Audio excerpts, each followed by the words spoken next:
তোমাদের বিলাসিতা সংযত করো, তোমাদের লাইফ স্টাইলটাকে সংযত করো, তাহলে তোমরা মৃত্যুর পরে কিছু নিরাপদ এবং শান্তির আশা করতে পারবে।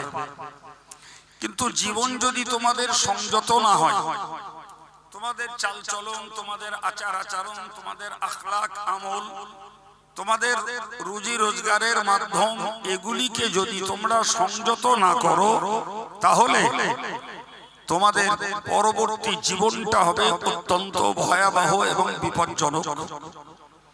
সম্মানিত ভাইরা, এই কথাগুলো মানুষকে বোঝানোর জন্যই এই মজলিস।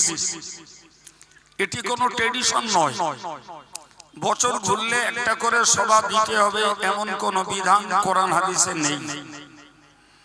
আর এই বিধানও নেই যে প্রয়োজন হলে বছরে 10টা দেওয়া যাবে না, তার নিষেধাজ্ঞাও নেই। এক কথায় দরকার হলো মানুষের কাছে দ্বীনের জ্ঞানের বার্তা পৌঁছে দেওয়া, মানুষের কাছে আল্লাহর বাণীগুলো ছড়িয়ে দেওয়া, মানুষের কাছে রাসূলের সুন্নাহগুলো ছড়িয়ে দেওয়া। কারণ এটাই যে মানুষ যদি আল্লাহ এবং তার রাসূলের পছন্দ মতো জীবন যাপন করে, তবে তো তার মৃত্যুর পরে শান্তি এবং নিরাপত্তা আছে। কিন্তু যদি পছন্দ মতো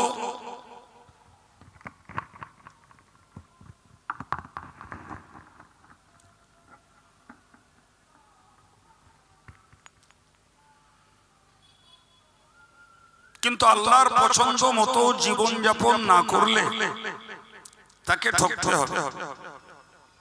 মহান আল্লাহ কোরআন শরীফে জানিয়েছেন, দুনিয়ার অবাধ্য, উচ্ছৃঙ্খল, উদম জীবন যাপন যারা করে, বিলাসী যারা এবং ধর্মহারা যারা, এদেরকে লক্ষ্য করি মহান আল্লাহ বলেন, কাইফা তাকফুরুনা বিল্লাহ, তোমরা কেমন, কিভাবে, কি করে ওই আল্লাহর বিশ্বাসঘাতক হও, ওই আল্লাহ পাকের নাশুকরি, অকৃতজ্ঞতা তোমরা কিভাবে প্রকাশ করো। অকুনতুম আমওয়াতা, তোমরা মূলত ছিলে মৃত, তোমাদের জীবনের কোনো অস্তিত্ব ছিল না, তোমরা সম্পূর্ণ অস্তিত্ব শূন্য ছিলে।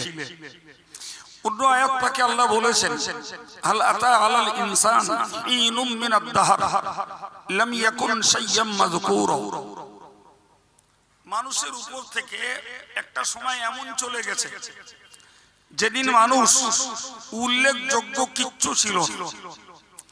মানুষের কোন রূপ, চেহারা, গঠন, প্রকৃতি কিচ্ছু ছিল না। কারণ আল্লাহ বলছেন, ইন্না খলাকনাহুম মিন নুতফা, আমি আল্লাহ তো তোমাদেরকে সৃষ্টি করেছি, মানুষকে সৃষ্টি করেছি বীর্য থেকে। বীর্য একটি তরল বস্তু, বীর্য একটি তরল বস্তু, এর জীবন নেই। বিজ্ঞানীদের বইতে লেখা থাকে জলের অপর নাম জীবন, কিন্তু এর মানে এই নয় যে পানির নিজস্ব জীবন আছে। ভাই, পানির চরিত্র হলো রৌদ্র পড়লে আবহাওয়ায় উড়ে যায়, মাটি টেনে নেয়, কিন্তু এর মানে এই নয় যে পানি নিজে নিজেই চলে গেছে, পানির জীবন রয়েছে। তাহলে আমরা যে পানীয়টা পান করি ওরও জীবন নেই, এবং পৃথিবীর অন্যান্য তরল পদার্থ যা, চাইছে লোহা গলানো হোক, সোনা গলানো হোক, পিতল গলানো হোক, জি, আর কোন গাছের শিশির হোক, একটিরও নিজস্ব প্রাণ নেই। ফলে যে বীর্যের সংমিশ্রণে এই সুন্দর সুঠাম এবং সুন্দর গঠনধারী মানুষগুলোকে আল্লাহ বানিয়েছেন, এরা প্রত্যেকেই ওই মৃত বস্তু বীর্য থেকে সৃষ্ট। ভাই, এই কথাগুলো কোরআনের, শুনবে কে? শুনতে গেলে আল্লাহর বান্দাদেরই শুনতে হবে। কিন্তু তারা যদি মনে করে যে আমরা ধর্ম করব না, আমরা ধার্মিক হব না, সুতরাং ধর্মের কথা শুনবার প্রতি তাদের আগ্রহ থাকতে পারে না, এটা স্বাভাবিক। কিন্তু জানেন তো ভাই, পৃথিবীর প্রত্যেকটা বস্তু গতিশীল, কেউ এক জায়গায় স্থির নেই, গতিশীল। সুতরাং মানব জীবনটাও গতিশীল। আজকের শিশু, কালকের কিশোর, পরশু জোয়ান, তারপর দিন মাঝবয়সী, তারপর দিন পরিণত বৃদ্ধ, তারপর দিন তার আর ভূপৃষ্ঠে খোঁজ নেই, সে এখন মাটির তলায়। এই তো সিস্টেম। শিক্ষিত জ্ঞানী বুদ্ধিজীবী যারা, সে যতই লেখাপড়া শিখুক, তাকে বুঝতে হতো যে আমি যে পর্যায়ের লেখাপড়া শিখেছি, আমি চাকরি করি, আমি একজন স্কলার, আমি একটু যে ডিগ্রি হোল্ডার, কিন্তু আমার মতো পূর্বের জীবনে চলে গেছে অনেক ঐতিহাসিক, চলে গেছে অনেক ভৌগোলিক, চলে গেছে অনেক বৈজ্ঞানিক, চলে গেছে অনেক রাজনীতিবিদ, চলে গেছে আমার মতন দাপটানো দাপটে কত মুস্তান, চলে গেছে পৃথিবী থেকে কত বড় বড় অর্থশালী। আজকের পৃথিবীতে তাদের আর কারোর খোঁজ নাই। কথা ঠিক না ভুল?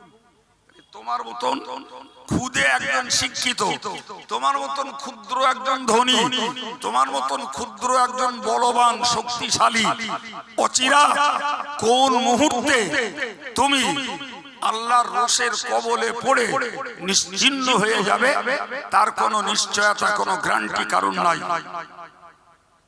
আছে নাকি? মানুষ যদি বুঝতো ধর্ম করার জন্য এত তেল মানুষকে মলতে হতো না, সহজেই মানুষ নিজের টানে ধর্মমুখী হতো। প্রিয় ভাইরা আমার, এই জন্য আল্লাহ আক্ষেপ করে বলেছেন, কাইফা তাকফুরুনা বিল্লাহি ওয়া কুনতুম আমওয়াতা। হে মানুষ, তুমি কেমন করে আমায় নাশকর হও, কেমন করে আমার প্রতি বিশ্বাসঘাতকতা করো, কেমন করে তুমি আমার অবাধ্য হও। কুনতুম আমওয়াতা, তুমি ছিলে মৃত বস্তু, তোমার কোনো অস্তিত্ব ছিল না।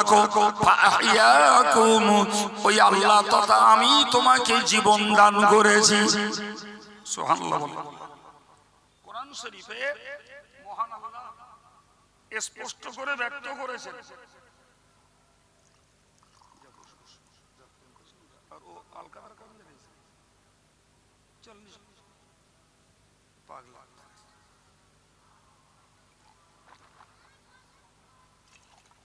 দিদিন আল কাদরা বলে ভুল বলিস, দিদিন দে দে দে।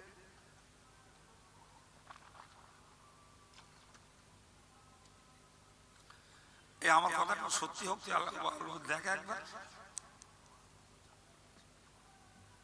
আলহামদুলিল্লাহ। সম্মানিত ভাইরা, কি বললাম?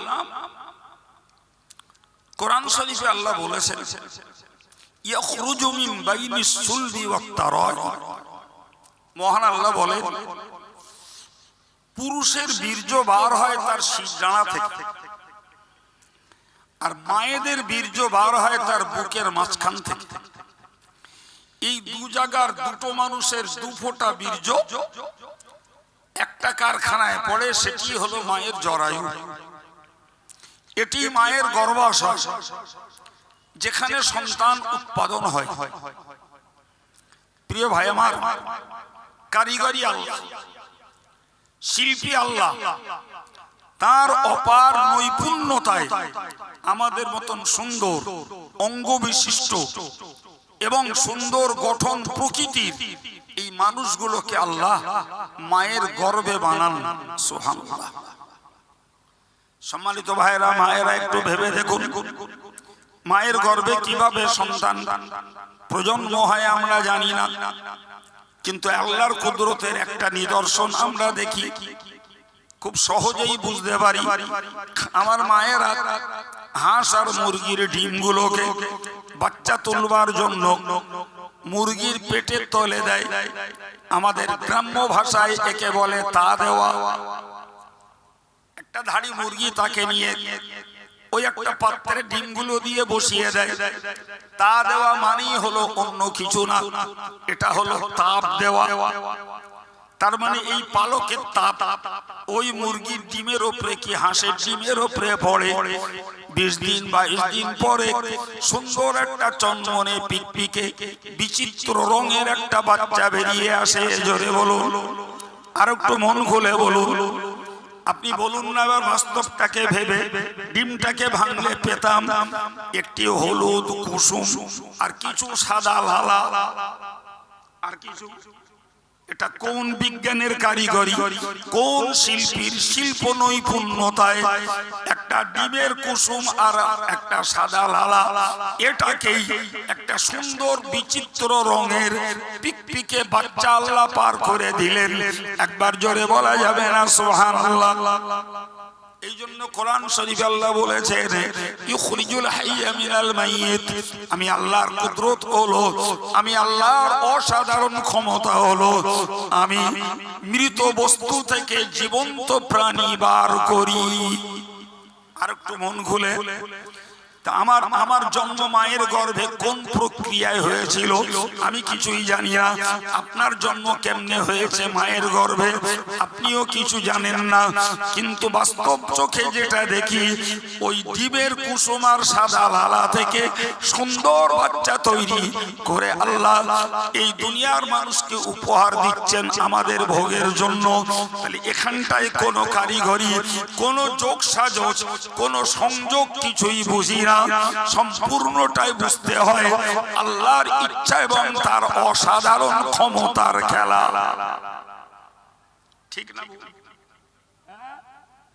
ওটা থেকে বুঝতে হবে। থাকতে পারি আমরা প্রাথমিক অবস্থায় বীর্যের মতো একটি তরল বস্তু, তো যেভাবে সাদা লালা আর হলুদ কুসুম থেকে আল্লাহ বার করেন সুন্দর সুন্দর পিকপিকে বাচ্চা, ঠিক একইভাবে কোন রকমের সংযোগ, কোন রকমের কোন সম্পর্ক কিছুই না, তরল এক ফোঁটা বীর্য থেকে আমাদের মতো সুন্দর মানুষগুলোর আল্লাহ বানিয়েছেন। সুবহানাল্লাহ বলেন। এর কোন মূল্য আমরা আল্লাহরে দেই নাই। আমরা ভেবেছি প্রকৃতির এটাই নিয়ম, প্রকৃতির এটাই নিয়ম। কিন্তু কোরআন বলছে না, তুমি ছিলে মৃত বস্তু, ওই মৃত বস্তু থেকে আমি আল্লাহ তোমাকে জীবন্ত করেছি। সুবহানাল্লাহ। তাহলে এটা শুধু প্রকৃতির নিয়ম নয়, বরং এটি আল্লাহ পাকের একান্ত ইচ্ছা, তার শিল্প নৈপুণ্যতা, তারই কারিগরি, তারই ইচ্ছায় এই আমাদের মতন সুন্দর মানুষগুলোকে বানিয়েছেন। এখন যদি মানুষ মনে করে দুনিয়ায় এসেছি সমস্ত পৃথিবী, খাবারের অভাব নেই, পোশাকের অভাব নেই, বিলাসিতার অভাব নেই, রুচিশীল জিনিসপত্রের অভাব নেই, ফলে এসেছি খেয়ে পরে মজা মেরে চলে যাব, তাহলে নিশ্চিত এই মানুষটা বোকামি হচ্ছে। ঠকতে হবে তাকে, ঠকতে হবে। আমার আল্লাহ কোরআনে বলেছেন, ও বান্দা তুমি মনে রেখে দাও, তোমাকে জীবন দিয়েছি মানে তুমি ভেবো না এটাই তোমার জীবনের শেষ সম্পদ। না না না, মনে রাখো খলাকাল মাউতা ওয়াল হায়াতা লিয়াবলুয়াকুম আইয়ুকুম আহসানু আমালা। আমি আল্লাহ তোমাকে জীবন দিয়েছি, এটা দুনিয়াতে আগে, কিন্তু কোরআনের বর্ণনায় হাফেজ আলেমরা জানে সেখানে আগে বলেছেন মৃত্যুর কথা। খলাকাল মাউতা ওয়াল হায়াত, দুনিয়াতে তোমাকে জীবন আগে দিয়েছি, কিন্তু কোরআনের বর্ণনায় আল্লাহ আগে মরণের কথা বলেছেন। এর কারণ হলো এটাই, বান্দা তুমি জীবন পেয়ে মরণের কথা ভুলে যেও না। জীবন পেয়ে মরণের কথাকে ভুলে যেও না। এই জন্যই কোরআনের বর্ণনায় আমি মরণের কথাটাকে আগে উল্লেখ করেছি। জি, তার মানে কি পৃথিবীতে চিরস্থায়ী বাঁচতে আসেনি, পৃথিবীতে এসেছি মরার জন্য। জন্মেছি যখন, এবার পালা মরার, কেউ আগে কেউ পরে। এই সেন্স যদি না থাকে, রাগ করেন না বাবু, আপনি চাষ করেন, ব্যবসা করেন, আপনি পরের মজদুরি খাটেন, সেলাইয়ের কাজ করেন, লেখাপড়া শিখে টিউশনি পড়ান, সরকারি আর কোম্পানি চাকরি নৌকরি করেন, বুদ্ধি বুদ্ধিমান হলো ওই লোকটা যে লোকটা মরতে হবে ভেবে নিয়ে মরার পরে কিভাবে শান্তিতে থাকবো, মরার পরে কিভাবে নিরাপত্তা পাবো, এই ভাবনা ভেবে দুনিয়ার জীবন যে কাটায় সেই হলো বুদ্ধিমান। বাকিগুলো বোকার ঝাড়। একটু বোকা না, সে হতে পারে এমএবিটি, হতে পারে গ্রাজুয়েট, হতে পারে আইএস, হতে পারে আইপিএস, হতে পারে ডব্লিউবিসিএস, হতে পারে বড় সার্ভিস হোল্ডার, হতে পারে মুখ্যমন্ত্রী, প্রধানমন্ত্রী, কিন্তু এর পরেও আমি দ্ব্যর্থহীন ভাষায় অন ক্যামেরায় বলছি এদের মতন চরম বোকা আর কেউ নেই যে মালিককে চিনতে পারিনি, যে তাকে পাঠিয়েছে তার কথা স্মরণ রাখিনি এবং তার নির্দেশকে পরোয়া করিনি। মৃত্যুর পরে কিভাবে আমি শান্তি পাবো এই চিন্তা যে করিনি, সে শিক্ষিত হোক আর মূর্খ হোক, ধনী হোক আর গরিব হোক, মোটা হোক আর সরু হোক, নিশ্চিত সে মূর্খ, কোনো সন্দেহ না। প্রিয় ভাই আমার, বুঝতে হবে কোরআন বলছে ইন্নাল মাউতাল্লাযী তাফিরুনা মিনহু, ও বান্দা তুমি মনে রাখো তুমি মরণের ব্যাপারে চিন্তা করো না, মরণকে তুমি পরোয়া করো না, কিন্তু যখনই তোমার মরণের সিগন্যাল ফুটে ওঠে তখনই তো তুমি বাঁচার চেষ্টা করো। কথা বলেন জি। 80 বছর বয়স, 80 বছর বয়স, তাহলে এমনি তো ও মরার সময় হয়েই গেছে। এই কথা বলে শুনতে হবে না, আমার শুধু বকেন খানিকক্ষণ। 80 বছর বয়স, মরার সময় এমনি হয়ে গেছে, তারে নিয়ে নার্সিং হোমে আইসিইউতে দিচ্ছে বাঁচার জন্য। সে হয়তো 15 দিন আগে মরে গেছে, এরা রিমোটের সাহায্যে ওই আঙুল নড়তেছে, ওই ভুরু নড়তেছে, 15 দিন পরে বার করে দিল, গায়ের গোস্ত খসে পড়ছে, বিল করে দিল 20 লাখ, যাও বাপের ভিটে মাটি বিক্রি করে জমা দাও, তবে লাশ পাবা। এত বাঁচার নেশা মানুষের, এত মানুষের বাঁচানোর আশা, মরতে চাই না, মরতে হবে চিন্তা নেই। জি, সুগার হয়েছে তো ওষুধ খাচ্ছ কেন? থাক না সুগারটা। কোলেস্ট্রল হয়েছে তো ওষুধ খাওয়ার কি দরকার? মরার তো টেনশন নেই। ক্যান্সার হয়েছে তো বাবার আমারে করছো কেন? মরবা না তো। কথা বলে তাহলে মরার ধান্দা নেই, মরার চিন্তা নেই, মরার পরের জোগাড় নেই। অথচ রোগ হলে তখন কোন ডাক্তারের কাছে গেলে রোগ যাতনা ভালো হয় তার বেলায় সচেতন সবাই। তার মানে কি? এর মানে হলো এটাই, গায়ের শক্তি, মাথার বুদ্ধি আর পকেটের টাকা যতক্ষণ থাকে ততক্ষণ তুমি মাস্তান। মাথায় বুদ্ধি নি, পকেটে টাকা নি, গায়ে বল নি, তখন চিত হয়ে পড়লে আল্লাহ তুমি ছাড়া আর কেউ নেই। তোমার মতন চিটিং বাজার আল্লাহ কোনো মূল্য দেয়? কথা বলে এইটাই তো বাস্তব অবস্থা। আল্লাহ বললেন ইন্নাল মাউতাল্লাযী তাফিরুনা মিনহু, নিশ্চিত ওই মরণ যেটা থেকে সবাই পালাতে চাও, যেটা থেকে সবাই আত্মরক্ষা করতে চাও, ওই সেই মরণ, যে মরণটা থেকে তোমরা সবাই বাঁচতে চাও। মরণের কথা শুনলে পরে প্রাণটা আটকে ওঠে, সবারই প্রাণটা আটকে ওঠে। হে প্রিয় ভাইরা আমার, আমি আপনাকে বলছি, আল্লাহ বললেন ওই মরণ নিশ্চিত তোমার সঙ্গে সাক্ষাৎ করবে। কোথায় যাবা তুমি? কোথায় যাবা? করোনা চলে গেছে না? করোনার কথা ভুলে গেছে না? মনে আছে? ভুলে গেছে না? জি বলেন তো, যারা করোনা থেকে বাঁচার জন্য কিটস পড়েছিল, শুধু চোখ দুটো বুড়বুড় করত, বাকি সব ঢাকা। করোনার জীবাণু থেকে বাঁচার জন্য নিচে নামতো না, দোতলায় বসে থাকতো, ওখান থেকে ফোনে অর্ডার করত আর দোকানদাররা হোম ডেলিভারি দিত। এই কিছু বুঝতে পারছেন? ডাক্তারগুলো রুগী দেখতো 15 হাত দূরে, ডাক্তার 15 হাত দূরে, রুগী ওইখানে। জি, সত্যকারের হিসাব করে দেখেছে গোটা পৃথিবী জুড়ে করোনাতে মরেছে 1,05,00,000। আর যারা যত বেশি প্রোটেকশন নিয়েছে তারাই তত বেশি মরেছে। বিশ্বাস করে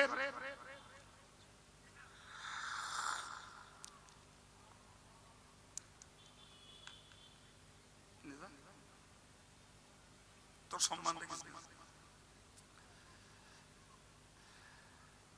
খেয়ে ফেল নষ্ট করছে।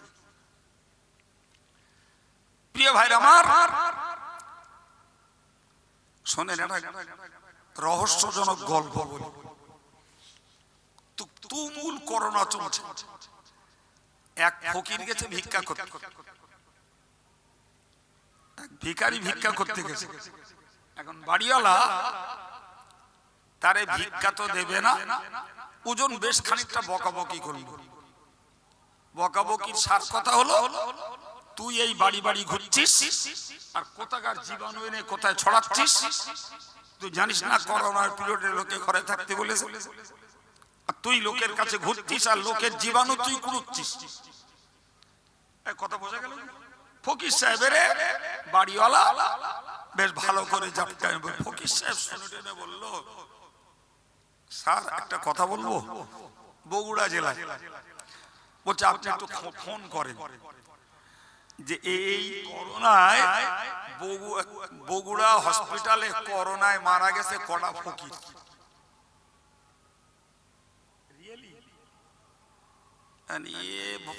শিক্ষিত লোক তোর মাথায় কথাটা ধরেছে।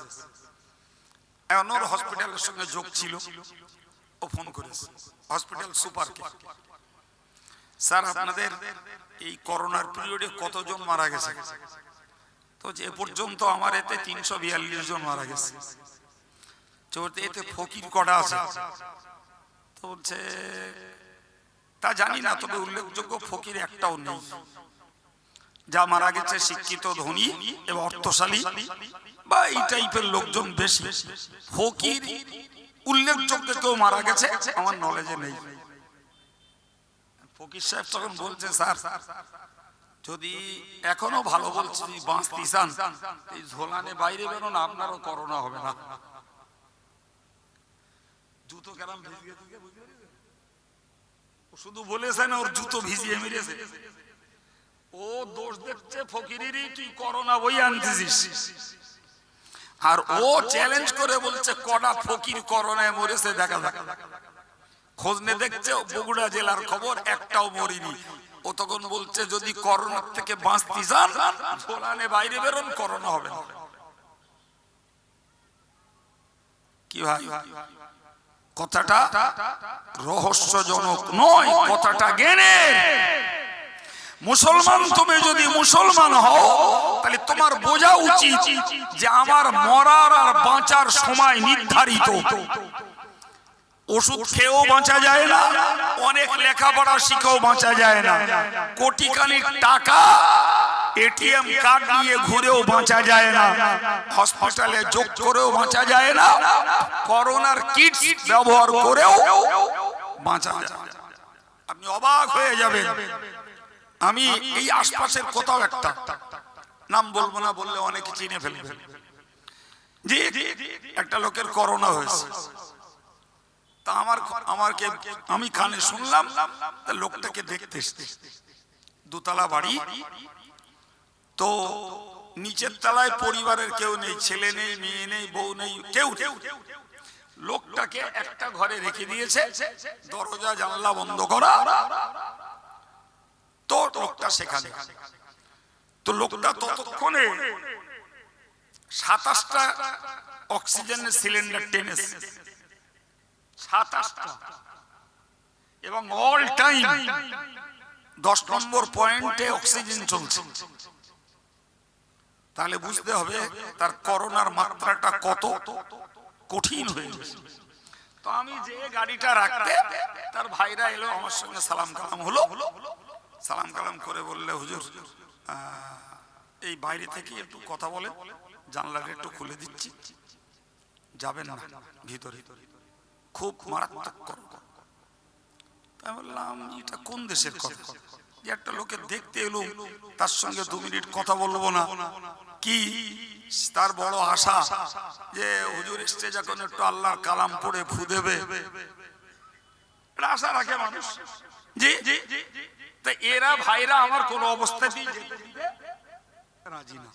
আর আচ্ছা ঠিক আছে আমি দেখছি বলে গাড়ি স্ট্যান্ড দিয়ে আমি ভেতরে ঢুকেছি। ঢুকে লোকটার কাছে বসছি, কত ওই হাত 2 দূরে বসছি, গ্যাস চলছে, এই সিলিন্ডার চলছে। বসে কিছুক্ষণ কথা বললাম এবং যা একটু আধ জানি একটু দোয়া কালাম পড়ে ফুফা দিলাম, লোকটার সঙ্গে সালাম মুসাফা করলাম, করে বেরিয়ে এসছি। ভাই সে আর কেউ আমার সঙ্গে মুসাফা করে না, সর্বনাশ। সে ভাইরা সব ঘরে উঠে গেছে, মনে করতেছে এই লোক করোনা নিয়ে এসে একবার হাতে হাত দিলেই তো আমার কে হবে। যাক আল্লাহর হুকুম, কি বলবো জানেন, ওই লোকটার কথা বলছি। গোটা রমজান মাস তারাবি পড়তে যাইনি মসজিদে করোনার ভয়তে। রমজান মাসে করোনা হয়েছিল মনে আছে তো? উপরতে নিচেই নামি, বড় লোকের ব্যাপার। ফোন করেছে, মাল গোশ মাছ সব ডেলিভারি দিয়েছে, উপরতে নিচে নামি। আর করোনা শুরু হয়েছে ঈদের দিন থেকে। আল্লাহর হুকুম, আল্লাহ বাঁচিয়ে দিয়েছে, আল্লাহর ইচ্ছা। কিন্তু আমার শুধু বলার উদ্দেশ্য এটাই, ভাইরা পর্যন্ত কাছে যায় না, আমি লোকটার সঙ্গে মুসাফা করেছি, ফলে আমার হাতে আর হাত দেবে না যদি করোনা লেগে যায়। এই কি হলো ইমানদারি? যদিও আল্লাহ কোরআনে বলেছেন খুযু হিযরাকুম, তোমরা সাবধানতা অবলম্বন করো, ওটা আপন জায়গায় ঠিক। তোমরা সর্বক্ষেত্রে সাবধানতা অবলম্বন করো, এটা মানুষ হিসাবে আমাদের প্রত্যেকের নৈতিক দায়িত্ব, সচেতনতা। প্রিয় ভাইরা আমার, কিন্তু তারপরেও ন্যূনতম মানবিকতা থাকবে না? জি, আমি একটা করোনার জানাজা পড়েছি, ইমাম পড়ি, করোনার জানাজা পড়েছি, ইমাম পড়তে যাই, সর্বনাশ। তা আমি গেলাম সেই জানাজা পড়তে, তার কাফন পরাবে না। কি কথা, মারা গেছে বোম্বে থেকে বাড়ি নিয়ে এসছে। শেষ পর্যন্ত আমার একটা ভাইকে ডাকে, আমার একটা ভাই, এরা চেনে, বইকারে মাথার শিক্ষক, ওইতে এসে গোসল দিলে আমি কে জানাজা পড়লো। থাকলে তার বড় ভাইটা না মেজো ভাইটা, আর তার বাপ থাকলে দূরে দাঁড়িয়ে, আর পাড়ার লোক কেউ না। কি মরার ভয় লাগে না? তাহলে মরার ভয় যদি লাগে, তাহলে মরণের পরের কাজ করা হয় না, এটা কেমন ভয়? আপনি জানেন দমদমে একটা হিন্দু পরিবার, আশ্চর্য ব্যাপার, ছবি দেখলে কান্না আসবে। তার স্ত্রী করোনায় মারা গেছে, গোটা সমাজের একটি লোক তার সঙ্গে যায়নি, ছবিতে দেখাচ্ছে সে বউডারে কাঁধে করে নেছে, নিজে নিজে শ্মশানে গে তার লাশ পুড়িয়ে এসছে, এর বড় করোনা হয়নি। সম্মানিত ভাইরা আমার, আমি আপনাকে কেন বললাম কথাটুকু? মহান আল্লাহ বলেছেন, ইন্নাল মাউতাল্লাযী তাফিরুনা মিনহু ফাইন্নাহু মুলাকীকুম। ওই মরণ যেটা থেকে পালিয়ে যাও, যেটা থেকে আটকে ওঠো, যেটা থেকে আত্মরক্ষার চেষ্টা করো, ওই মরণ তোমার সঙ্গে সাক্ষাৎ করবে। সময় যখন হয়ে যাবে, কত কঠিন বাঙ্কারে তুমি জায়গা নেবে, ওইখানেই মৃত্যু তোমার সঙ্গে সাক্ষাৎ করে আসবে। ওইখানেই মৃত্যু সাক্ষাৎ করবে, কোন অবস্থায় ছাড় নেই ভাই। প্রিয় ভাইরা আমার, জি আমি অনেক দিন আগের কথা বলছি, খোলাপোতায় একটা অ্যাক্সিডেন্ট হয়েছে। এই দিককার নিচের দিককার কোন একটা বাচ্চা রোগী, তাকে নিয়ে যাচ্ছিল বদরতলায়, অ্যাক্সিডেন্ট হয়েছে। গাড়িটা দুমড়ে মুচড়ে গেছে, দরজা খুলে গেছে, বাচ্চাটা ছিটিয়ে চলে গেছে কয়েক হাত দূরে। জি, বাচ্চা অক্ষত, মা মরে গেছে। হসপিটালে কার? বাচ্চাটা। বাচ্চা দরজা খুলে মায়ের কোল থেকে ছিটিয়ে চলে গেছে, মা মরে গেছে। খেলা কার এসব? কার খেলা? এ খেলার কথা পৃথিবীর ইহুদি খ্রিস্টান মুশরিকরা বিশ্বাস করবে না, কিন্তু ঈমানদার যদি বিশ্বাস না করে তার ঈমানটাই থাকবে না। জি ভাই, মানুষকে কি ওয়াজ করব, মানুষের ঈমানের স্থিরতার অভাব হয়ে গেছে। ঈমান ঠিক থাকবে তবে তো নামাজ রোজা হজ যাকাত জিকির তাসবিহ তেলাওয়াত কার্যকর হবে বাপ। কিন্তু মানুষের ঈমান টলছে, মানুষের ঈমান সম্পূর্ণ কলঙ্কিত হয়ে গেছে। জি এ তো মাইকে কথা বলছি, মাইক বাদ দিয়ে আর অন ক্যামেরা বাদ দিয়ে এরকম বৈঠকে কথা বললে এর থেকে অনেক অনেক মনের ক্ষুধার জ্ঞানের কথা আলোচনা করা যায়। সম্মানিত ভাইরা আমার, এই জন্য মহান আল্লাহ বললেন, ও দুনিয়াবাসী মানুষ, তুমি মরণ থেকে যতই আত্মরক্ষার চেষ্টা করো, যতই তুমি সুরক্ষিত থাকো, নিশ্চিত মরণ তোমার সঙ্গে সাক্ষাৎ করবেই। এবং মনে রাখো, সুম্মা তুরাদ্দুনা ইলা আলিমিল গায়বি ওয়াশ শাহাদা, তোমাকে ফিরিয়ে নিয়ে যাওয়া হবে অদৃশ্যের মহাজ্ঞানী এবং সকল বিষয়ের চূড়ান্ত সাক্ষী। অদৃশ্যের মহাজ্ঞানী, সকল বিষয়ের চূড়ান্ত সাক্ষী আল্লাহর দরবারে তোমাকে ফিরিয়ে নিয়ে যাওয়া হবে। কোরআনের স্পষ্ট বক্তব্য। ভাই, কোরআন বিশ্বাস করা ঈমানদারের ঈমানের একটা অংশ। আমানতু বিল্লাহি ওয়া মালাইকাতিহি ওয়া কুতুবিহি, প্রত্যেকটা মানুষের বিশ্বাসের এগুলো বিষয়। আমি ঈমান এনেছি আল্লাহর উপরে, আমি ঈমান এনেছি ফেরেশতাদের উপরে, আমি ঈমান এনেছি আল্লাহর পাঠানো কিতাবগুলোর উপরে। কোরআন তার মধ্যে একটা, ঠিক না বল? তাহলে কোরআনকে যদি কেউ বিশ্বাস না করে বাবা, সে কি ঈমান থাকে? তাহলে একজনকে ঈমানদার যদি হতে হয়, তাহলে বিনা যুক্তিতে, বিনা তর্কে, বিনা সন্দেহে কোরআনকে বিশ্বাস করা দরকার। আমার আল্লাহ কোরআনে বলেছেন, ওমান আসদাকু মিনাল্লাহি হাদিসা, ও বিশ্ববাসী মানুষ তোমরা মনে রাখো, আমি আল্লাহর থেকেও সত্য কথা কেউ বলতে পারে না, পারে না, পারে না। ও ঈমানদার মুসলমান, সারা পৃথিবীর কোন ধর্মের লোক একথা যদি বিশ্বাস না করে, ঈমানদারকে বিশ্বাস করতে হয় কোরআনে এ টু জেড যা আছে সব আল্লাহর কালাম, আল্লাহর সমর্থিত কালাম। এগুলো ওভার 100% সত্য, ঠিক কিনা বলেন? সত্য যদি হয়, কোরআন বলছে সুম্মা তুরাদ্দুনা ইলা আলিমিল গায়বি ওয়াশ শাহাদা, তোমার মৃত্যু সাক্ষাৎ করবে, এরপরে তোমাকে ওই অদৃশ্যের মহাজ্ঞানী আল্লাহ এবং তিনি তোমার যাবতীয় কাজের চূড়ান্ত সাক্ষী, তার কাছেই তোমাকে ফিরিয়ে নিয়ে যাওয়া হবে। কি হবে? এ কথা যদি বিশ্বাস হয়, আমি হাত কেটে লিখে দিতে পারি তার চরিত্র পাল্টাতে বাধ্য। এ কথা যার বিশ্বাস হয় তার কর্ম পাল্টাতে বাধ্য। এ কথা যদি বিশ্বাস হয়, সে সংসারের সঙ্গে ধর্মটাকে নিয়ে বাঁচতে বাধ্য। কিন্তু যার বিশ্বাস হয় না ভাই, তার এসব কথা একটাও তার কাছে গ্রহণযোগ্য হবে না। আর হবে কেমনে? ও বিশ্বাস হয় না মানেই ফার্স্ট স্টেজেই ওর নাম তো ঈমানের খাতা থেকে কাটা গেছে। যে কোরআনকে সত্য বলে বিশ্বাস করলো না, তার নাম ঈমানের খাতায় থাকবে বাবা, থাকবে। তাহলে ঈমানের খাতা থেকে নাম কাটাই গেছে যখন, তার দ্বারা আর বিশ্বাস আর আমল হওয়া সম্ভব।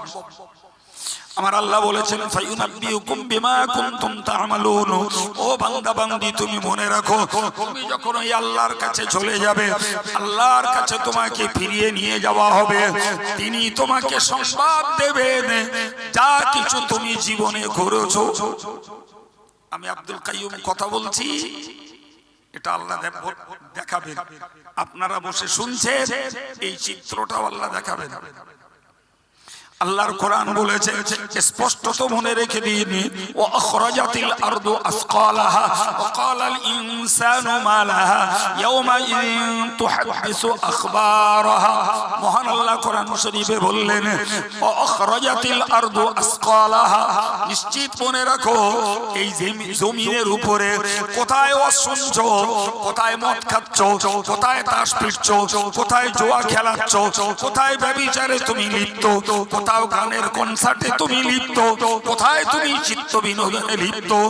ও দুনিয়ার নারী পুরুষ মনে রাখো এই জমিন সব কিছুই আল্লাহর কাছে উজাড় করে দেবে, সব আল্লাহর কাছে উজাড় করে দেবে। কোরআনের বক্তব্য আমার নয়, আমি ওয়াজ করার কেডা?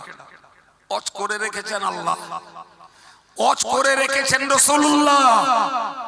আমি তো আল্লাহর বান্দার নবীর উম্মতের কাছে আল্লাহর ওয়াজগুলো, নবীর ওয়াজগুলো বাঙালিদের কাছে বাংলায় থ্রো করছি, বাংলায় ছড়াচ্ছি। আমি ওয়াজ করার কেউ না, কথা ঠিক না? আল্লাহ বললেন ওয়া আখরাজাতিল আরদু আসকালাহা, জমিন তার বোঝাগুলোকে উজাড় করে দেবে। জমিনের উপরের বোঝা জি মরা লাশ, মরা লাশ কোথায় রাখি? কোথায়? কোরআন শরীফে আল্লাহ বলেছেন অনুফিকা ফিস সূরি, ও দুনিয়াবাসী মানুষ তোমরা মনে রাখো যখন সিংহায় ফুঁক দেওয়া হবে, সিংহা মানে সোজা সাপটা কথা একটা বাঁশি, বাঁশিটা নিয়ে ওয়েট করছেন ইসরাফিল আলাইহিস সালাম। আল্লাহ আদেশ করবেন ফুঁক মারবেন। তো এই ফুঁক হবে দুটো, প্রথম একটা ফুঁক হবে পৃথিবীর ওই সময়কার মানুষগুলো মরবে প্রথম ফুঁকে, ওই সময়কার মানুষগুলো মরবে। তবে এটাও মনে রাখুন ওই সময়ে ভালো মানুষ কেউ থাকবে না, একটাও না, এক পিসও ভালো লোক থাকবে না। আল্লাহ পাকের নবী বলেছেন লা তাকুমুস সাআ ইল্লা আলা শিরারিল খালক। আল্লাহ বলেছেন কিয়ামত হবে না মন্দ মানুষ ছাড়া অন্য কারোর উপরে। দাড়িওয়ালা, টুপিওয়ালা, নামাজি, মুসল্লি, আল্লাহওয়ালা কারোর উপরে কিয়ামত হবে না। সুবহানাল্লাহ। কিয়ামত হবে মন্দ, বদকার, ধর্মদ্রোহী, খোদার দুশমন, নবীর দুশমন, ইসলামী জীবন যাপনের পরিপূর্ণ বিরোধী, তাদের উপরেই কিয়ামত হবে। তাদের একটা পরিচয় আল্লাহ বলেছেন রাসূলকে দিয়ে, লা তাকুমুস সাআতু হাত্তা ইউকালা ফিল আরদি আল্লাহু আল্লাহ। আমার আল্লাহ পাক কোরআন শরীফে ব্যক্ত করেছেন যে হাদিস শরীফে ব্যক্ত করেছেন নবীকে দিয়ে, ততক্ষণ পর্যন্ত কিয়ামত হবে না যতক্ষণ ভূপৃষ্ঠে একটা ব্যক্তিও আল্লাহ আল্লাহ বলতে থাকবে। একটু জোরে বলে, একটু মন খুলে বলে। তাহলে এই হাদিস থেকে বুঝতে পারা যায় দুনিয়াকে আল্লাহ ধ্বংস না করে টিকিয়ে রেখেছেন শুধুমাত্র আল্লাহ ওয়ালাদের খাতিরে।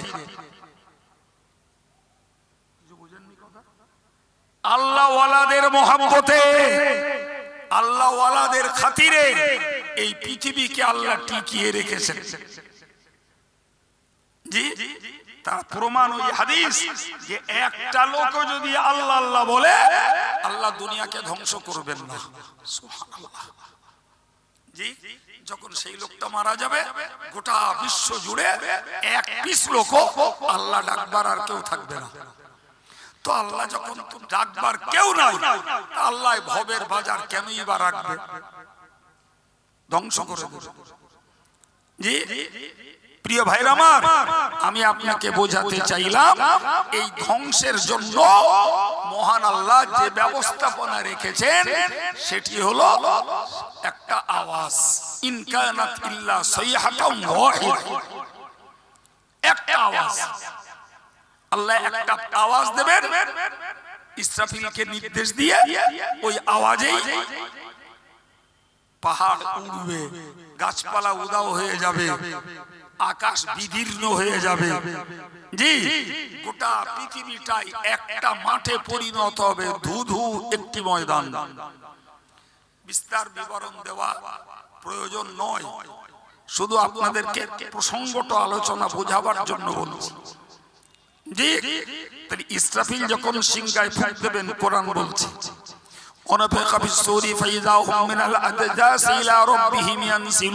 মহান আল্লাহ বলেন একবার ফুঁক দেবেন, এই ফুঁকে ওই মানুষগুলো মরে যাবে। এর আগে যারা মরে রয়েছে এরা টাটকা মৃত। 40 দিন পরে আমার আল্লাহ আবার একটা ফুঁক দিতে বলবেন, সেই ফুঁকে দেখা যাবে সব ভুঁই ফোড়ের মতো মাটি থেকে উঠবে এবং রবের দিকে দৌড়াবে। সবাই আমি বিগত দিনের, বর্তমানের, আগামীতে যারা আসবে আল্লাহ বলছেন সব দৌড়াবে।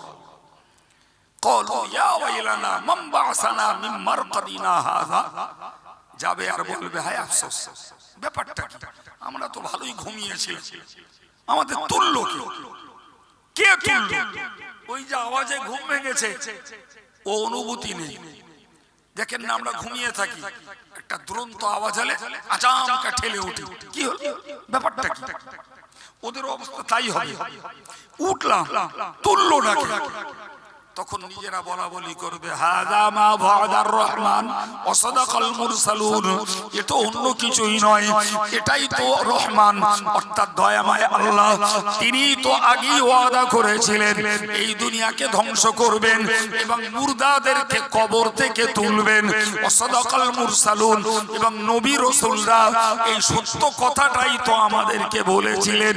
আজকে তো দেখছি নবীর সেই কথার বাস্তব সত্যতা এবং আল্লাহর ওয়াদার বাস্তব সত্যতা, সেটাই তো আমাদেরকে কবর থেকে তোলা হলো। বলেন কোরআনের এই বয়ানগুলো ইমানদার হয়ে, মুসলমান হয়ে বিশ্বাস করব না, এই ভারতবর্ষে 30 কোটি ও গর্ব করে কোনো লাভ আছে?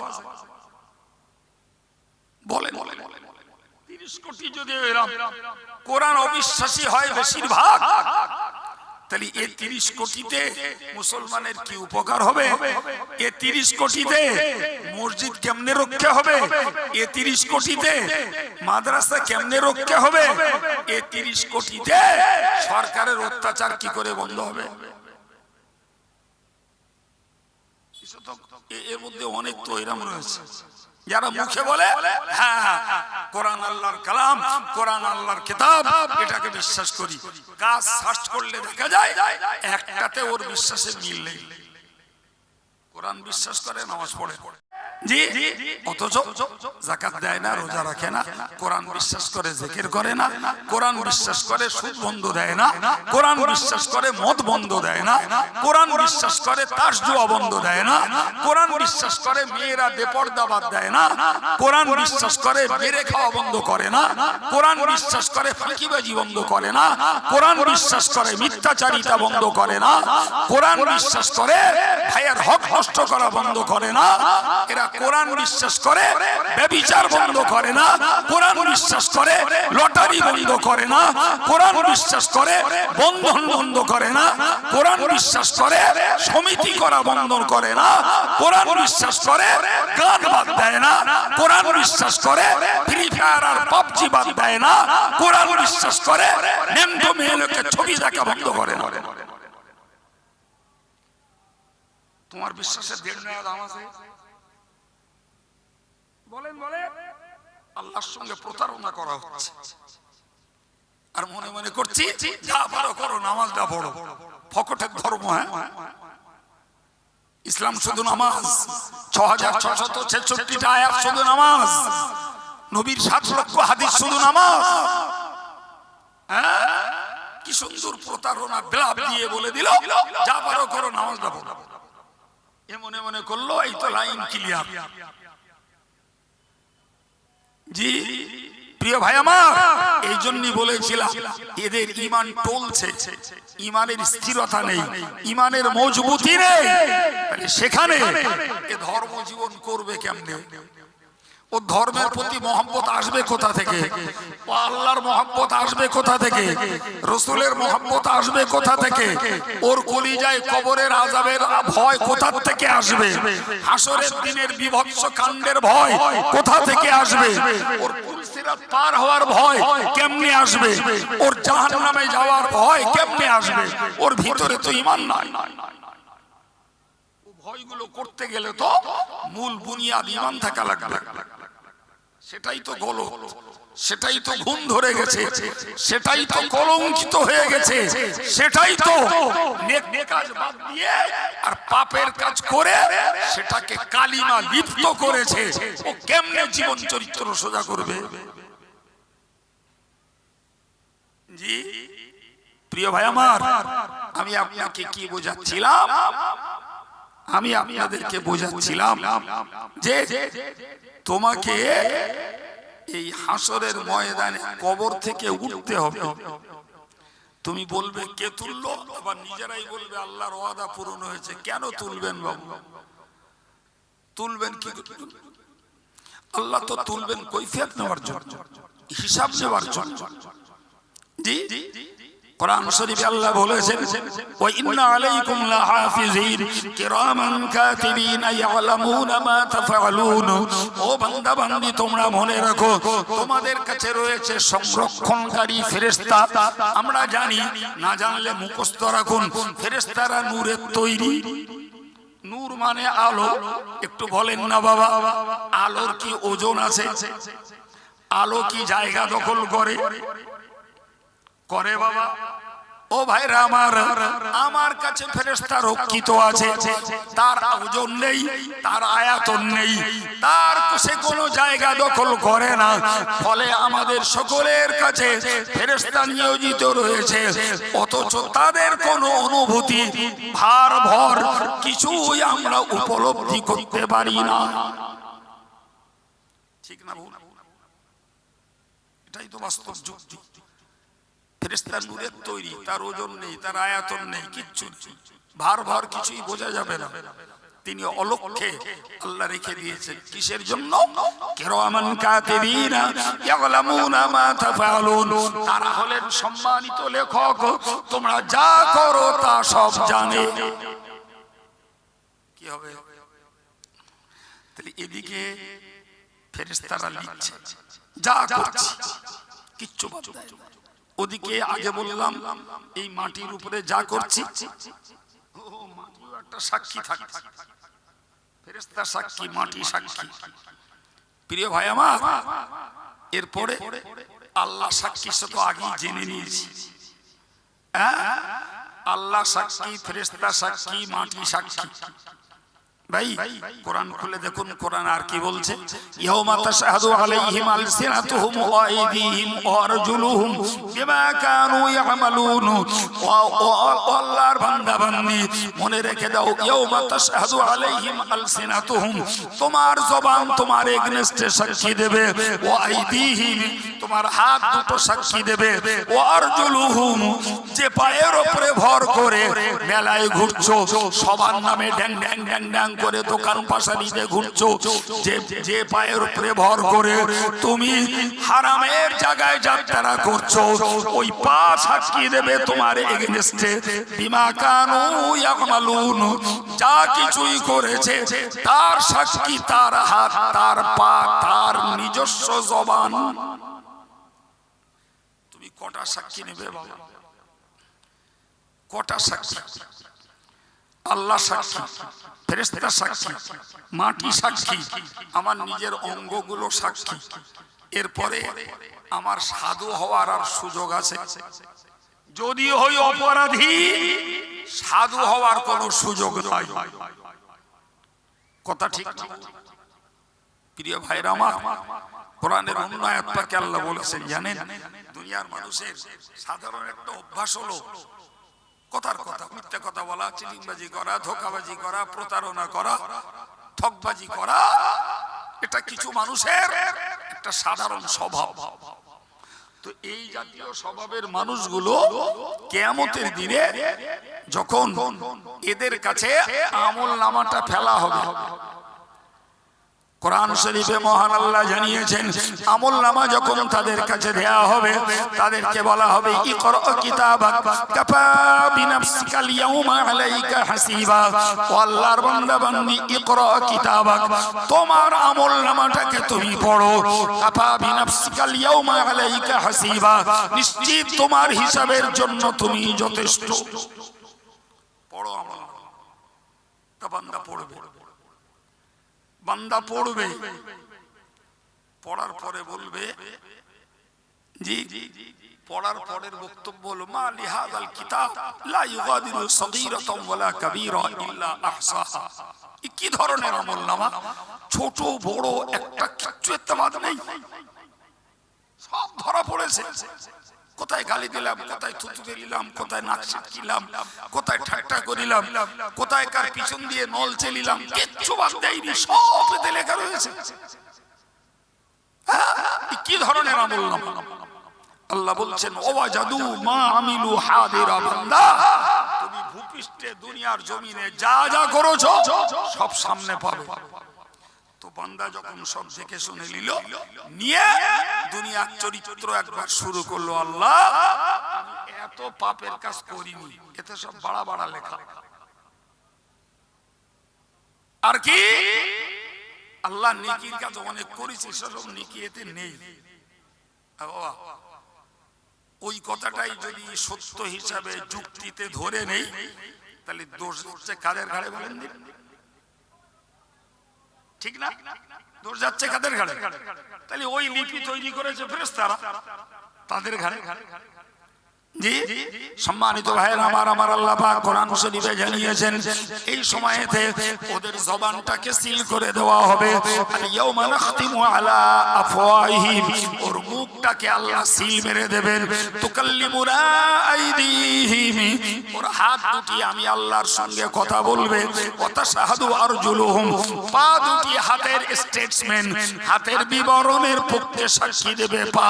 বিমা কানু ইয়াকসিবুন, তারা যা যা করেছে সবগুলোর ধারা বিবরণীকে সাক্ষী দেবে পা। আর বলবে হাত, হাত আর পা তো আমার।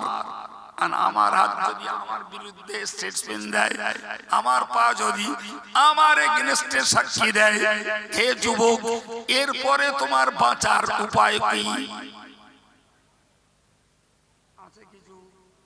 কবে বুঝবা? কবে বুঝবা? মাদ্রাসায় পড়নি, কোরআন শিখনি, দিন শিখনি, নামাজ শিখনি, দোয়া কালাম শিখনি, জি, এবং এখন অ্যাডাল্ট পিরিয়ড 18, 20, 22, 25 বছর বয়স, নামাজ নেই, রোজা নেই, জি, জিকির নেই, তাসবিহ নেই, তেলাওয়াত নেই, হারামের কাজগুলো বাদ দেওয়া নেই। বুঝতে কতদিন সময় লাগবে? জি, বোঝা যখন যাবে তখন আর করার কিছু থাকবে না। আল্লাহ পাক কোরআন শরীফে জানিয়েছেন ইযা জাআ আহাদাহুমুল মাউতু ক্বালা রাব্বিরজিউন লাআল্লি আ'মালু সালিহান ফীমা তারাকতু কাল্লা। মহান আল্লাহ কোরআন শরীফে বলেন, একটা মানুষের যখন মুমূর্ষ সময় আসবে, মরার সময়, মরার সময় আসবে, তার মানে মরণের সিগন্যাল, কিছু লক্ষণ বুঝতে পারে। জি, মনে ভাবুন জান ঘড়ঘড় করছে, নাড়ি ঠিক মতন পাওয়া যাচ্ছে না, হার্টবিট ড্রপ খাচ্ছে,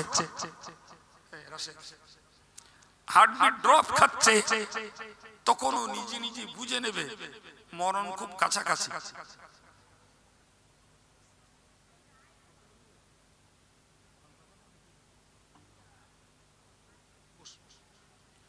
কি বাবা বললে যে এই যে লোকটা, এই লোকটা বুঝতে পারছে আমার মরণ ঘনিয়ে এসেছে, মরণ ঘনিয়ে এসেছে, বুঝতে পারছে। বাবু, তো ওই লোকটা না কাউকে বলতে পারবে না, কাউকে বলতে পারবে না, কিন্তু নিজে নিজেই বুঝতে পারবে। বলার পাওয়ার আল্লাহ সিজ করে নেবেন, নিজে বুঝতে পারবে যে আমার মরণ কাছাকাছি। কোরআনে আল্লাহ বলছেন ওই সময়ে ওই লোকটা বলবে রব্বির জিউনি, আল্লাহ তুমি আমারে একটা বার ফিরিয়ে দাও, একটা বার আমাকে ফিরিয়ে দাও, তার মানে আমাকে যৌবন কালে যেতে দাও। জি, যৌবন কালে যেতে দাও। আচ্ছা বলেন তো বাবা, 80 বছরের এক বৃদ্ধ মানুষ সাপোজ তিনি যদি হাতে একটা তসবিহ নেন, একটা তসবিহ নিয়ে তিনি তসবিহ দানা টিপছে, যদি যৌবন ফিরে আসতো, যদি যৌবন ফিরে আসতো, যদি যৌবন ফিরে আসতো, পরে আসবে বাবা? আসবে না, না?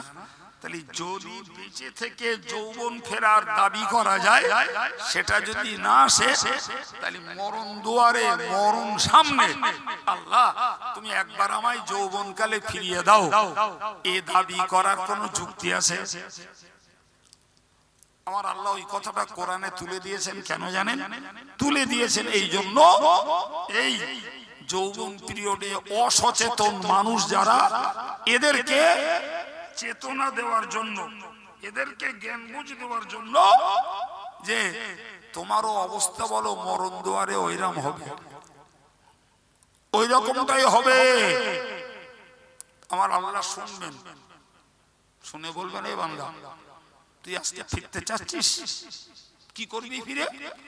একদম কোরআনে স্পষ্ট, লাআল্লি আমালু সলিহা, আল্লাহ তুমি যদি ফিরিয়ে দাও তাহলে আমি যে আমলগুলো করিনি কো এই যে করব। কি বুঝলেন? একদম কোরআনের স্পষ্ট বক্তব্য, যে আমলগুলো করিনি এবার করব। আল্লাহ আচ্ছা ঠিক, তোর কথাটা ধরে নিলাম। এই আওয়ালাম নুআম্মিরকুম, আমি কি তোর আগে বয়স দেইনি? মা ইয়াতাযাক্কারু ফীহি মান তাযাক্কারা, যে বয়সে তুই ইচ্ছা করলে উপদেশ নিতে পারতিস, যে বয়সে তুই উপদেশ নিতে পারতিস, কেন উপদেশ নিসনি বান্দা?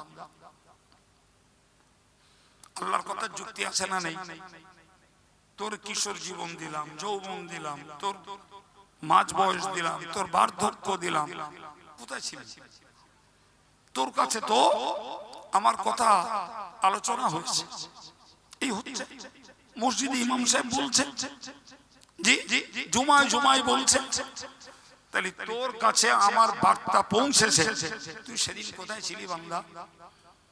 তুই যদি সেদিন উপদেশ নিবি মনে করতিস, তাহলে তুই সেই বয়সে উপদেশ কাজে লাগাতে পারতিস, তুই তখন তো লাগাসনি। অতএব তুই যখন আমি সময় দিয়েছি, শক্তি দিয়েছি, সমর্থ দিয়েছি, সুযোগ দিয়েছি, অবসর দিয়েছি, তাও আমার নামাজটা পড়িস, তাও আজকে চাচ্ছ একবার ফিরিয়ে দিলে আমল করবে, কাল্লা কখনোই না। আমি আল্লাহ কখনোই তোমাকে আর সময় দেব না। ভাই সত্যি কথা বলতে কি, এখন আর পকেট মারটার খুব একটা পাওয়া যায় না, তবে আগে পাওয়া যেত, বাসে, হাটে বাজারে। ঠিক করে বলে পাওয়া যেত না, যেত না? একটা পকেট মার যদি সবজি আটায় ধরা পড়ে, আর ওরে যদি সাতটি মারা মারা হয়, তো যারে তারে ধর্মের বাপ বলবে,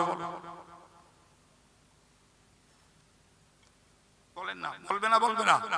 যাকে তাকে বলবে বাবা আজকের দিনটা রেহাই দে, জীবনে আর এ কাজ করবো। আপনি ওকে সবজি হাটে ছেড়ে দেবেন, মাছ হাটে ফের পকেট মারবেন।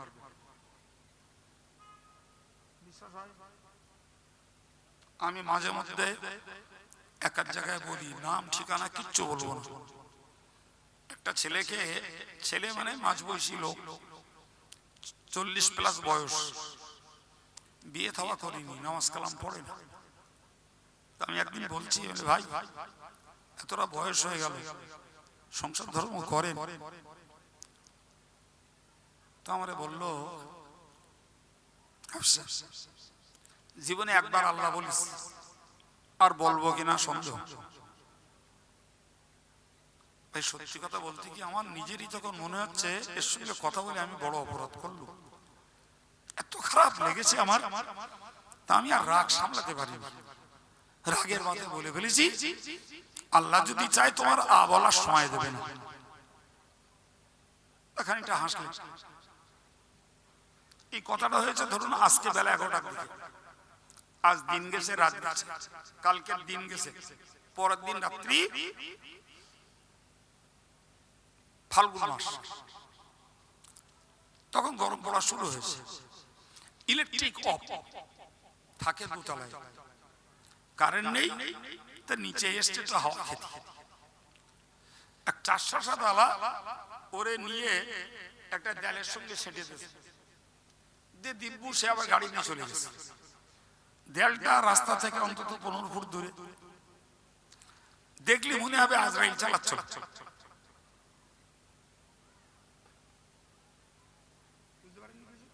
আবলার সময় হয়েছে, আবলার সময় হয়েছে। প্রিয় ভাইরা আমার, আমি কথাটা কি জন্য বললাম?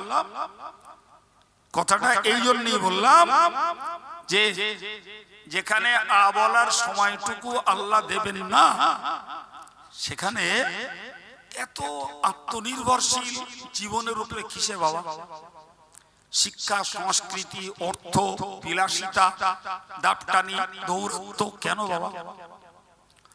মরতে তো হবে, মরতে তো হবে। তাহলে মরার চিন্তা যদি তুমি না করতে পারো, তুমি কিসের জ্ঞানী গো? কিসের জ্ঞানী? সম্মানিত ভাইরা আমার, মনে রাখুন, আমি আপনাকে আগে বোঝাচ্ছিলাম, হাত সাক্ষী দেবে, জবান তার বিবরণ দেবে, প্রত্যেকটা কর্মের সাধু হওয়ার মতো কোনো জায়গা নাই। এই পরিস্থিতির মাঝখান দিয়ে যদি আমাকে দুনিয়া কাটাতে হয়, তাহলে সত্যকারের বুদ্ধিমান হলো এটাই যে পরকালের সম্পদ আমার নিজের, দুনিয়ার সম্পদে ভাগ সবার। নাকি চাষবাস, ব্যবসা বাণিজ্য, চাকরি নৌকরি, টাকা পয়সা, ব্যাংক ব্যালেন্স যাই করি, তাতে সবার ভাগ আছে না নাই? আমার আমলের ভাগ কে দেবে? কে নেবে? কার? সুতরাং দুনিয়ার জন্য যা করছি সেটা পরের জন্য, আর পরকালের জন্য করছি যেটা, সেটা আমার জন্য। জি, আমার আল্লাহ কোরআনে বলেছেন, মান কানা ইউরিদু হারসাদ দুনিয়া নুতিহি মিনহা, যে দুনিয়া চায় আমি আল্লাহ তাকে দুনিয়া দেব।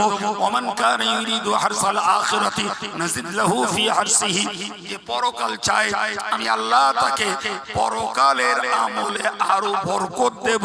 জোরে বলুন। তাহলে নেকির কাজ করতে এত অনাগ্রহ কেন বাবা? কেন? কোরআনে আল্লাহ বলেছেন, মান জাআ বিল হাসানাতি ফালাহু আশরু আমসালিহা, যে লোকটা যে কোনো নেকির কাজ করবে তাকে একের বিনিময়ে 10 গুণ দেওয়া হবে। উদাহরণস্বরূপ এই মেয়ারাজ গেল, সদ্য মেয়ারাজ গেল, মেয়ারাজে আল্লাহ নবীর কাছে পাঠালেন 50 ওয়াক্ত নামাজ, তাই তো?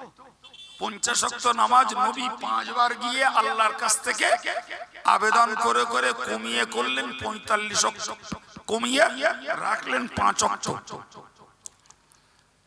জি, আমার আল্লাহ নবীকে বললেন, খামসুন হিয়া খামসুন, তো নবী তোমার উম্মত যদি 5 বারের নামাজ পড়ে আমি 50 বারের সওয়াব দেব। যেটা আমি প্রথম বলেছি ওই সওয়াবটাই দেব, কমাবো না। নামাজ কমিয়েছি, সওয়াব কমাবো না। 5 বার নামাজটা এরা পড়ো। আচ্ছা বলেন তো বাবা, যদি 50 ওয়াক্ত নামাজ থাকতো তাই মৌলবীদের রস করা বন্ধ হয়ে যেত। কারণ আরে বাবা, আপনি আমার মতন হুজুরিরও নামাজ কাজা হতো। 50 ওয়াক্ত নামাজ 24 ঘন্টায়, তার মানে 8 ঘন্টা না, বরং 28 মিনিট অন্তর নামাজ পড়তে হবে। কাজ কাম শিখে উঠে, গাড়ি চলা শিখে উঠে, নামাজ পড়বো কখন, পথ চলবো কখন, কাজ কমপ্লিট করবো কখন, 28 মিনিট অন্তর নামাজ। হতো না? হতো না? জোরে বলেন। পীর সাহেব, মৌলানা সাহেব, মুফতি সাহেব, আমির সাহেব, হুজুর সাহেব, বক্তা সাহেব, সব সাহেবের নামাজ কাজা হতো। আল্লাহর অপার কৃপা, তিনি 5 বারের নামাজ দিলেন। এইটা পড়বাম না, তোর 50 বারের সওয়াব। সেই 5 ওয়াক্ত নামাজে কত নাটক, কত অনীহা, কত ছলনা আমরা করছি। সময় নেই, একলা মানুষ, সময় পাই না, খেটে খাটতে হয়, অমুক করতে হয়, তমুক করতে হয়। আল্লাহ 24 ঘন্টা সময় দেশে তাও দৌড়চ্ছে, 36 ঘন্টা দিলেও দৌড়বে। বন্ধ হবে? হ্যাঁ জি প্রিয় ভাইরা আমার, আমি বোঝাচ্ছিলাম আপনাকে, তাহলে সাক্ষী আল্লাহ, সাক্ষী ফেরেশতা, সাক্ষী মাটি, সাক্ষী নিজের অঙ্গ, তাহলে আমার রেহাই পাওয়ার রাস্তা কোথায়? জি এই লেটেস্ট এই সাক্ষীটাও আল্লাহ নেবেন, কারণ তুই বান্দা কার নামে দোষ চাপাবি? ফেরেশতার নামে দোষ চাপাবি? জানিস ফেরেশতাদের গুনাহ লা ইয়াসুনাল্লাহ মা আমারহুম ওয়া ইয়াফআলুনা মা ইউমারুন। কোরআন শরীফে মহান আল্লাহ জানিয়েছেন ফেরেশতাদের গুণ হলো লা ইয়াসুনাল্লাহ মা আমারহুম। আমার আল্লাহ বলেন আমার ফেরেশতারা আমার একটা কথার অমান্য হয় না, অমান্য করে না। ওয়া ইয়াফআলুনা মা ইউমারুন, যে কাজের আদেশ তাদেরকে করি সেই কাজকেই তারা সম্পন্ন করে। সেই ফেরেশতাদের নামে মিথ্যা দোষ চাপিয়ে বলবে আল্লাহ এরা নেকি কমিয়ে লিখেছে আর পাপগুলো বাড়িয়ে বাড়িয়ে দিয়েছে, পাপ বাড়িয়ে লিখেছে। তোমার অঙ্গ কি বলছে তুমি শুনে নাও, তোমার অঙ্গ কি বলছে শুনে নাও। আর কিছু বলার জায়গা থাকবে আর সুযোগ আছে আর নেই। আজকের এই পরাস্ত ভাইদের আয়োজিত সভা মুর্দাদের জন্য, ভাই জানেন তো এই সভাগুলো মরা লোকের নামে ডাকা হয়, কিন্তু অ্যাকচুয়াল উপকার মরা লোকের থেকে জ্যান্ত লোকের বেশি। আল্লাহ যদি দোয়া কবুল করেন তাহলে মরারাও ক্ষমা পায়, জ্যান্তরাও ক্ষমা পায়। আল্লাহ যদি দোয়া কবুল করেন মরারাও সওয়াব পায়, জ্যান্তরাও সওয়াব পায়। জি কিন্তু এই যে জ্ঞানের কথাগুলো, এই কথাগুলো মরারা রেঞ্জের মধ্যে থাকলে আল্লাহ ইচ্ছা করলে ওদের শোনায়, मगर करने का तो उनको कुछ नहीं। ওদের আর করার কিছু আছে? বলেন বাবা, তাহলে ওরা শুনবে, করার কিছু ওদের আর নেই। কিন্তু এই জ্ঞানের কথাগুলো জীবন্ত মানুষরা শুনে বুঝে তারা তাদের জীবনে আমলে পরিণত করতে পারে। তাহলে মরা লোকের উপকার দুটো, জ্যান্ত লোকের উপকার কটা? তিনটি। ক্ষমা, সওয়াব, জ্ঞান।